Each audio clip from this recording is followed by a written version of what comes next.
All right. So, just found out my son has a great history teacher. I just saw the open house online. Really nice.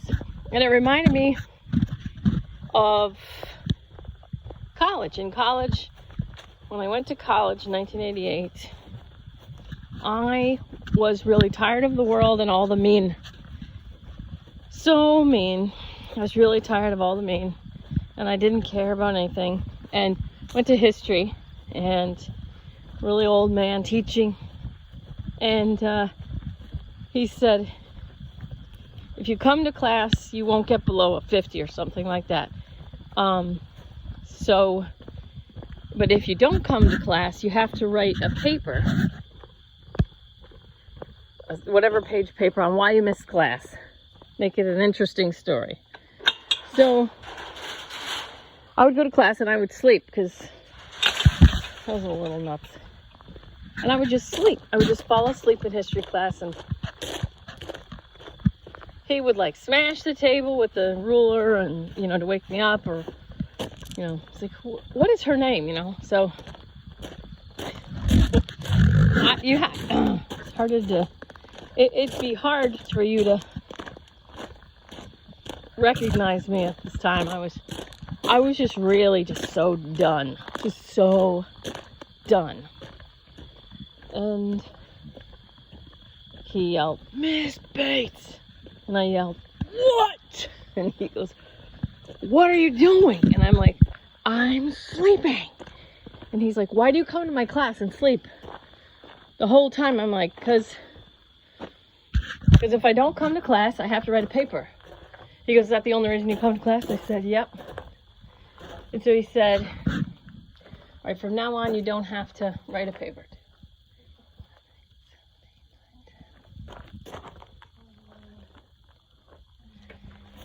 And everyone in the class groaned.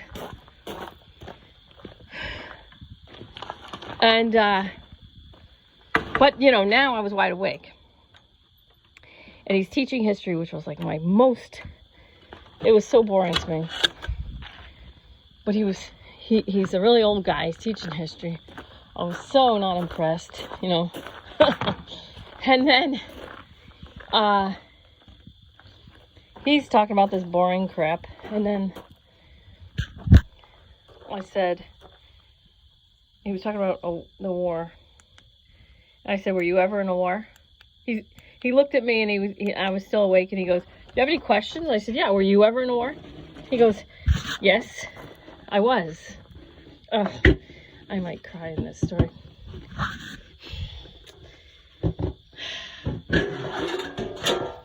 I said, "Were you ever in a war?" And he said, "Yes, I was." And I said, "Do you have any war stories?"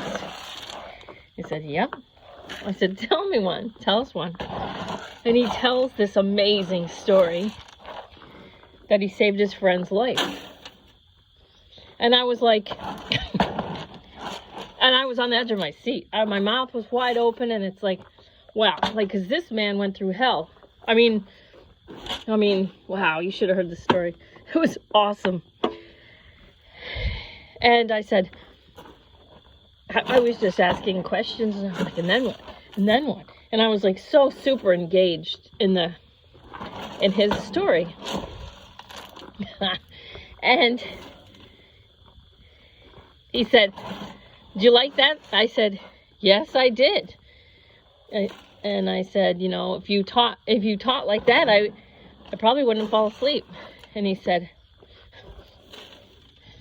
"If I promise to tell a war story every time you're in my class, do you promise to try and stay awake?" I said, "Yep." And he did. He'd see me getting sleepy. And he would say, "Miss Bates, ready for that story now?" It was just so neat because I think he could see. It wasn't called PTSD then, but I think he could see it. I think he could see the PTSD. I mean, feel it or something like. Anyway, I loved him. I hated history, but now I don't. It's funny what happened. My son had 7th grade last year. He had this teacher that clearly hated the president and used every available opportunity to, like, make him look bad and just, the typical. I mean, you know that's what's happening. And,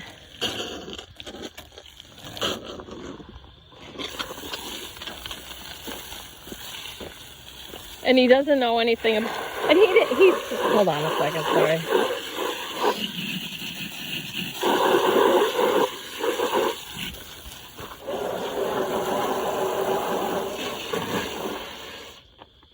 Clearly hates Trump.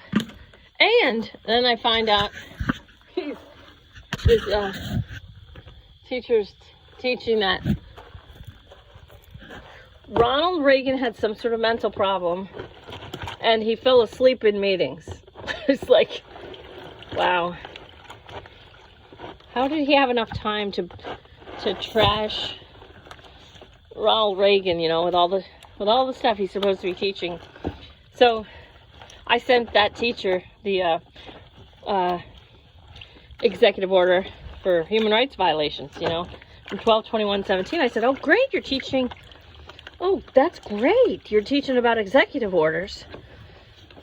Don't forget this one that put our whole country in a declared state of emergency for human rights violations worldwide for all kinds of trafficking.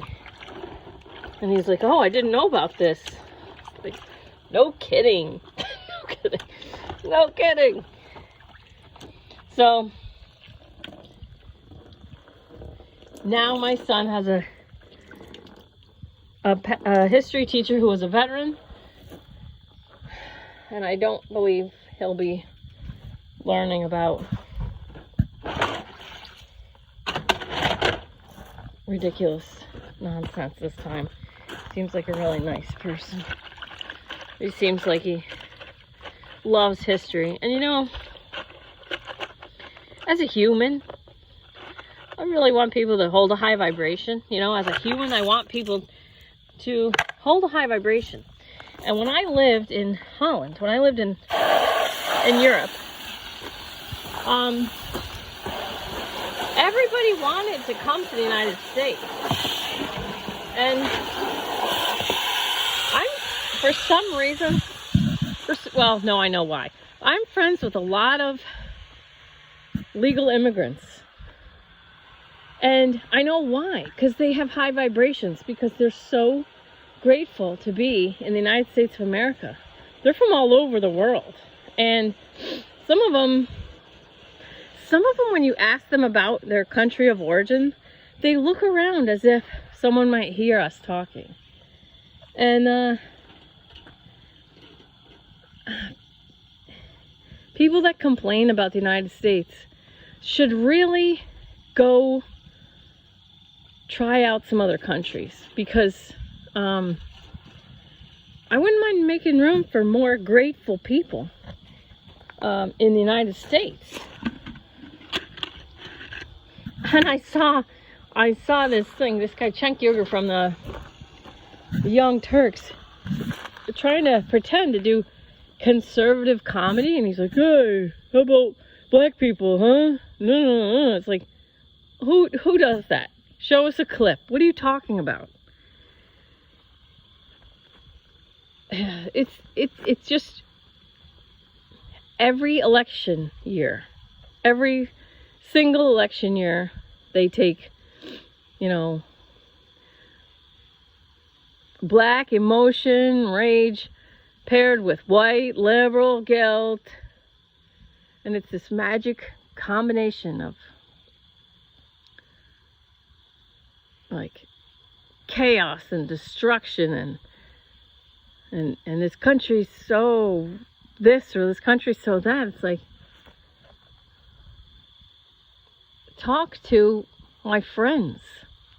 I'm telling you, like, Trump may not be he may not be what his supporters think he is. He may be. I mean, he may be what his supporters think he is. And he may not be. I'm not weighing in on that. And I don't even check in intuitively on that because it wouldn't serve me to know. But all of the legal immigrants, everybody that I'm friends with a foreign accent, that's who they're voting for. So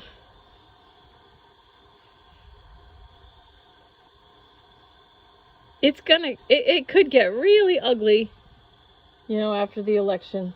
It could.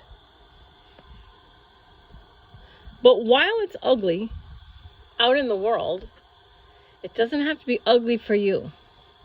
Do you have supplies? Do you have, a pantry? What do you have? You have, a generator? What do you have? Get yourself squared away, because there's really no excuse not to be prepared now. Okay? Get prepared now. Just so you can relax. Whatever you have to do so that you can relax. And it's not about being afraid. It's about setting. It's just setting. It's no different than any other year in your lifetime. Honestly, if you do this right, it's not different. It's about setting your life up so that you can enjoy your life. Setting it up. What do I need? Do I have a generator? How self-sufficient am I? How self-sufficient can you be? Not out of fear, but just out of and not a prepper, necessarily, but those prepper people. Those prepper people are, but if they're in fear, that's lowering their vibration. But whatever, that's their experience. That's fine. I tell you, I'm completely off the political spectrum. Happened, and I never really thought I was on it. I really never thought I was on it, because I always saw, everybody wants the same thing. You just fight about how to get it. Okay, so I was never on the spectrum that I thought I was in, but I really was, because I wanted the left and the right to stop fighting. I wanted them to stop freaking fighting and just see that you want the same thing. Just focus on what you want. Focus on solutions. You'll see, and then you'll talk to each other and you'll calm down. That you're not really oppositional. It's all lies. You're focusing on what's wrong, not what's right, blah, blah, blah, like that. And then when I realized that being an independent is on the political spectrum, and all I had to do was leave the spectrum, so much freedom. Every time you leave a spectrum, male, female, politics, skin color, any meat suit detail, religion, anytime you leave a spectrum, you're gonna feel more free. You're gonna feel way more free. You're not identifying with something and then opposing something else. So anytime you identify with something, you put yourself in opposition with something else. That's why the yin yang, identify with one of the colors. The other color is the other. You can be the space for the whole thing. And then you are the witness of the play. You become the witness, and you just, my friend Andrea calls it zooming out. You zoom out. She says when she gets really, tight, she's like, and then I zoom out. So zoom out, or to me it's leave the spectrum or be the space for this. Every time you can create space between you and an identity, Because any identity is going to have an opposite. And you're so much better than that. And you're so much more than that. But then, if you want to play on the spectrum, knowing that you're not, knowing that I'm not a woman, really, I can play on the spectrum of having girl time or whatever, or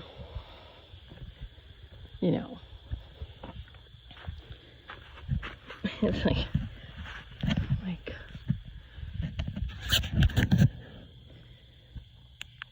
when you know you're not any of these things most of the time and you're living from there, then I can enjoy playing mom, playing the role of mom, playing the role of wife, playing the role of dog mom. I enjoy it more because I know I'm not this. I can still enjoy it. It's not like, oh, I don't want to just be the space for stuff, and then I'm going to have this boring, bland lifestyle. Like, if I'm Zen, then I'm going to be so boring. I'm going to be so bored. No, you won't be bored because you'll just be being, and then you choose to do from a mental state of, well, this would be fun. Well, this would be fun.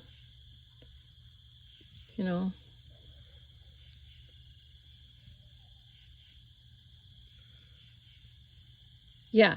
And then it's not like I'm not afraid to catch myself on the spectrum and identify.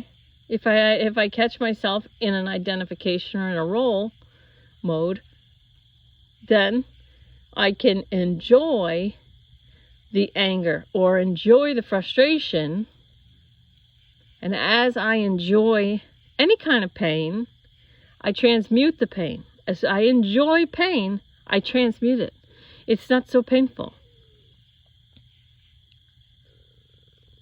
So I was driving one time and Neem Karoli Baba was like, why do you just get rid of your anger? It's very useful. And I said, well, it's a low vibration. He says, well, imagine that you are a house and a car. Anger is a car, drives up, stops in front, and power comes out of the car. You let the power into the house and you send the car on. So when you experience anger, there's power.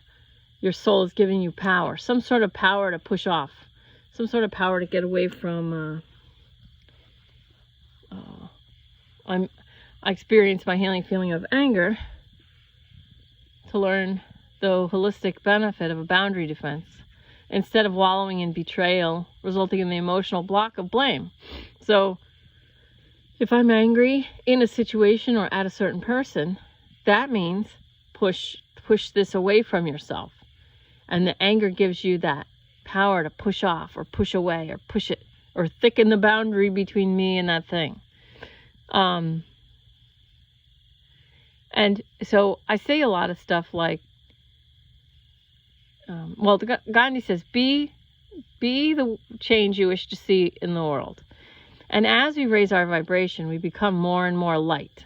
And the more high vibrational people in the world, the more light is in the world. And that light exposes all the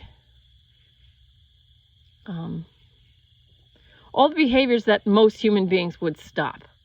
And I'm talking like in the 90% of the behaviors that are really, really heinous. People in the world, all the people in the world, they love children. They love their children. They want what's best for their children and other people's children. Just that alone is enough. That's just enough. So the normal human beings' love for children, or at least the recognition that, well, that's our next generation. Let's not screw them up. If you don't love kids, maybe you want them to be loved by somebody else, but still, most of the human beings on the planet have in common that they feel there's an importance to loving children. As you raise your vibration, you become light. You become lighter and lighter. Your energy becomes expanded. And you actually become light. And then, as we all know, you raise your vibration to 1,000 and you raise 2 million people vibrating at 200. So here's the thing. When you have a low vibration, you still have light. But it's just like a little ring of light. And as you raise your vibration, you create more light in the world. As you create more light in the world, you inspire other people to lift their little flashlights off the ground. You know what I mean? So you create more and more light and inspire other people to create more and more light too. So I'm only one person. And whoever's listening to this right now, you're only one person. But your vibration goes out in all directions from you. So that means the earth below your feet is served by your higher vibration. And all the people near you and around you. And all the people who love you who have passed. And all the, ascended masters, light beings, or whatever. Angels, if you believe in angels. The prime creator of everything. It's like my creation's thriving. It's like, dude, just thrive, man. Just thrive. What is it going to take for me to thrive? Ask your heart these questions, because the universe has to answer your questions. What's it going to take for me to thrive? How can I enjoy this moment more? And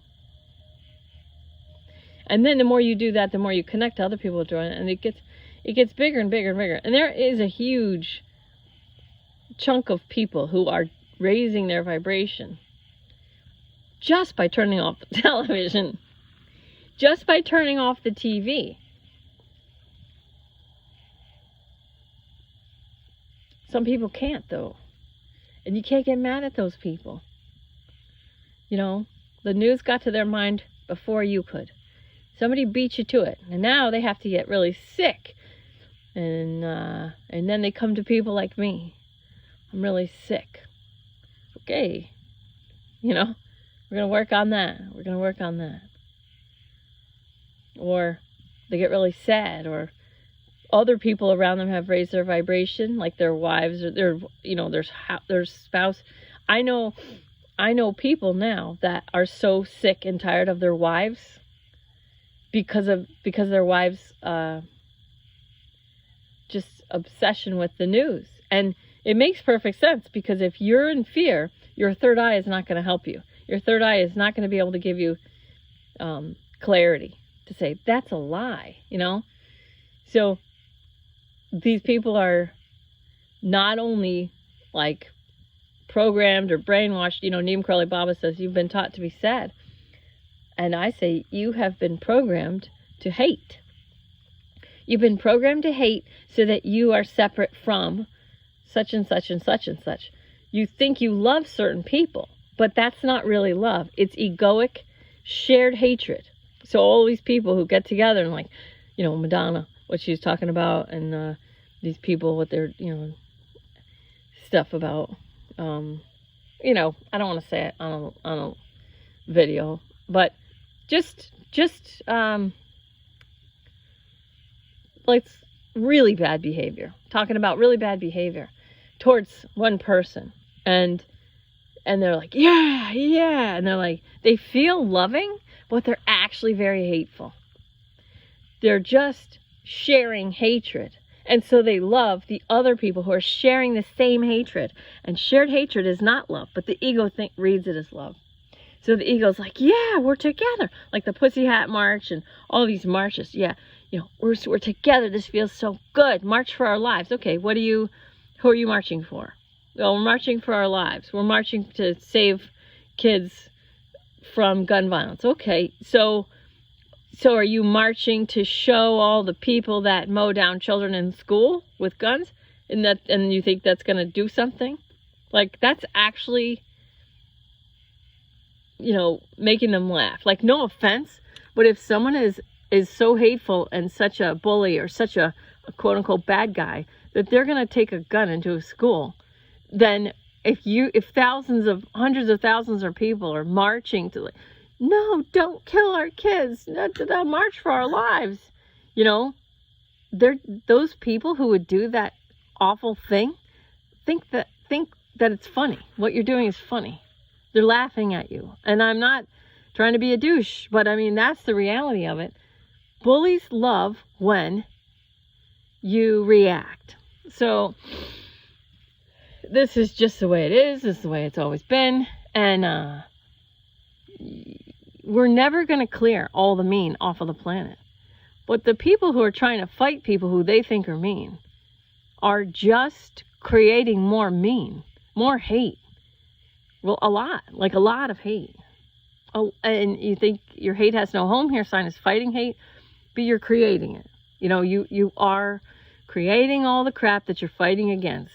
And you may feel like a great person because you posted a black square on the day that Hillary Clinton was deposed, and you weren't on social media, when you could have been finding out what was really happening that day. But the news cycle changes so fast that you just ended up doing the right thing. But what was the right thing? It was missing the real news. You didn't get to see what really happened because you were following orders to post a black square or to stay off social media or whatever you're supposed to do. And you followed that narrative to show you're a good person. And I did this. Good for you. You missed what happened that day. You missed a lot. And I think most people should stay off social media. But, the people who are in this, there's people who are in pain. They're mentally in pain. And they want to blame Trump, or they want to blame so-and-so, or they want to blame. It's your fault. I'm sorry to tell you, but if I don't tell you and you don't find out, you can never change it to fix it. If you are mentally and emotionally in pain, you are doing it to yourself at this point. Okay? I love you. I still bless you. I still forgive you, and you're very low vibration. I respect your free will choice to keep on doing all the same stuff that makes you sad. I respect your free will choice to fight till the cows come home. Fight for peace. Fight for peace. Kill for peace. Kill for peace. Kill, maim, heinous behavior. Fight. Burn crap down. Destroy things. Destroy people's lives and businesses for peace or for justice. You want to destroy things for justice. Okay, so see how that works? How just is it to destroy all these people's livelihoods and these people's buildings? And, it's not just. And you think you're fighting for social justice, and you're doing all this damage. And even the people who aren't out burning and looting. Your mind is in fight mode. You have fight mind. Fight mind cannot see any information. It cannot allow in any information that it does not already agree with.